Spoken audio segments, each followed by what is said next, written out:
So, if this is something you want to do, then find a company like us, find someone, but just please don't go and just do a do-it-yourself app type thing.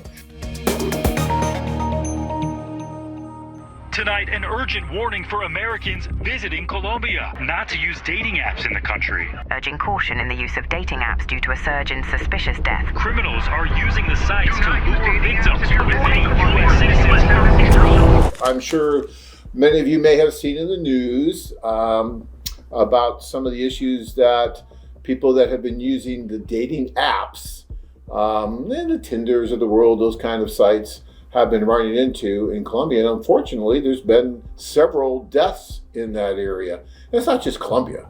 I'm sure there's other countries as well, but they're focusing on Colombia. And, as always, the media is a little bit slow to the party because we've been talking about this now for quite some time. A year and a half ago or so, there was a gentleman that very same thing happened, where he went over, used an app and was lured somewhere and then drugged, and then unfortunately it's too much of the drug and died. And the sad thing about these apps is that no one really knows who that person is. Anyone can join these apps. It's not difficult to do.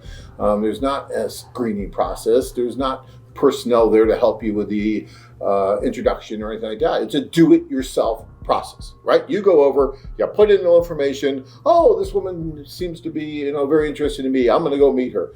And a lot of this is being fueled by the recent movement of what's called passport bros. I'm sure many of you are familiar with that as well. So we're getting more and more people that are traveling over and using more of the do-it-yourself because, well, I'll just go over and I'll meet these people and no problem, easy peasy. Well, it's really not that easy, and you really do need to be careful about it because, yes, it's wonderful that with this new movement of passport bros, you discovered that there's a whole new world out there and that it is possible to meet women from other cultures in other countries and all that. But you still need to be careful about it. We've been doing this for almost 30 years, and we've developed an amazing infrastructure in that time to where men and women can meet in a very safe, sane environment. All the time we've been doing this, knock wood here, but we've never had anyone that met the kind of fate that's been happening with these do-it-yourself sites or these apps.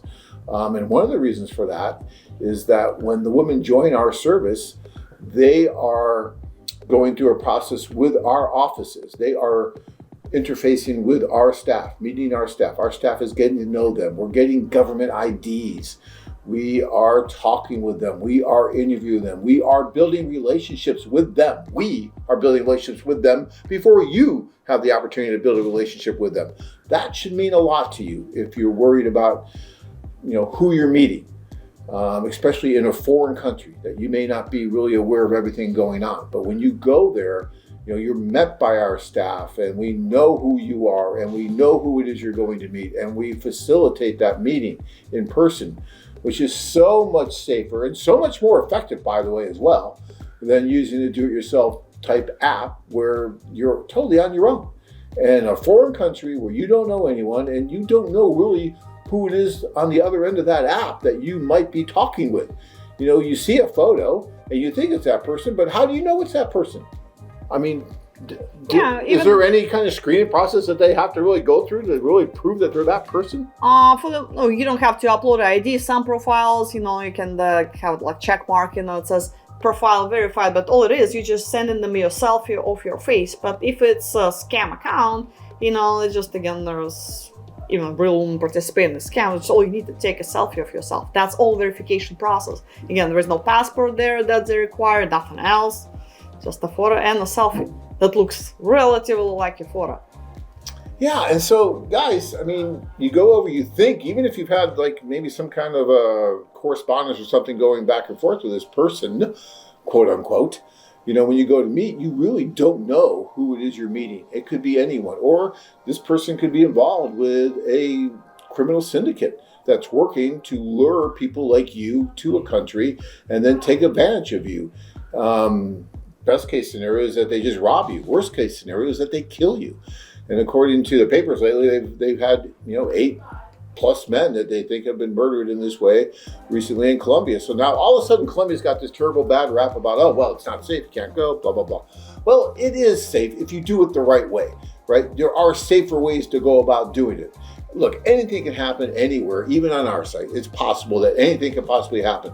But the probabilities of something happening to you in this vein on our site are so much lower than on a do-it-yourself app, given all of the reasons I just stated. The fact that, we follow government regulations. We follow the IMBRA laws, which is the International Marriage Broker Regulation Act, which we are obliged to follow.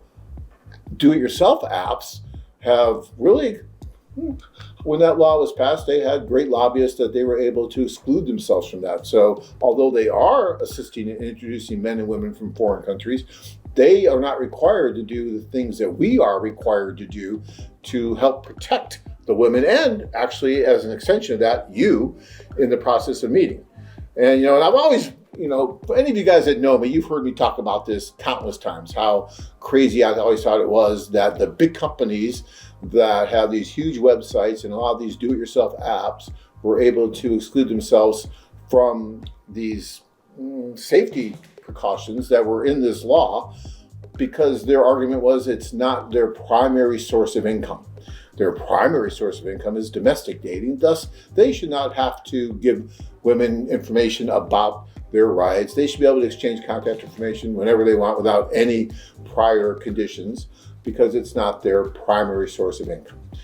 That would be like Walmart saying that they sell guns, but it's not their primary source of income, so they shouldn't have to do any of the registration stuff you do when you sell guns. You see, it just doesn't make sense. Yet somehow they were able to do that. And now we're starting to see some of the results of that, because if they had the regulations and if they followed the same regulations that we did and did the things that we do and build the relationships like we do, you wouldn't see these kind of things happening, or at least it would be a very, very smaller incidence of it. And so, I just wanted to come on tonight and talk about that a little bit, because it's so important to me that you understand the difference between a do-it-yourself app where you put in something and swipe left. Oh, yeah, this girl's great. Okay, I'll go meet her. And you have no idea what's going on. No one's going to be there to meet you when you get there to help you make this date happen. You're going to get there, you have to sit up all by yourself and try to figure it out, and then hope that she's not going to throw you in a room with a gang of people and hold you for ransom and whatever. It's terrible. These are tragedies that are happening, and they're avoidable. So if you're going to do it, all right, and look, we've been doing this for almost 30 years worldwide, not just in Colombia, but in Costa Rica and in Mexico and in Peru, in Latin America. But we do it safely. We do it sanely. So, if this is something you want to do, then find a company like us. It doesn't have to be us. It should be us, because we're the best, okay? It really should be us, but it doesn't have to be us, right? There may be one or two other companies out there, maybe, that come close at least to doing something that at least they're knowing who these women are that they might introduce you to, and they can help and make sure that you are meeting the right women and they know what's going on. So find someone, but just please don't go and just do a do-it-yourself app type thing. You might think, oh, well, I'll save maybe $1 or $2. You might save $1 or $2, and it might cost you your life. So that's just not worth it, okay? So keep that in mind, guys. Colombia is an amazing country. The cities are great. The people there are wonderful. So don't let what's happening right now in the media make you think that all Colombia is terrible and it's dangerous and then around every corner someone that wants to kill you, because it's just not like that. I was just there, 8 or 10 months ago in Cartagena, and it was wonderful. People were great. Our guys did wonderfully well, and no issues.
from all over the world as they take a trip and find their future brides.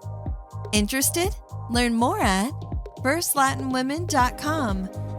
If you enjoyed this video, be sure to give us a thumbs up and subscribe to our channel. Then click on the notice bell to get notified every time we add something new.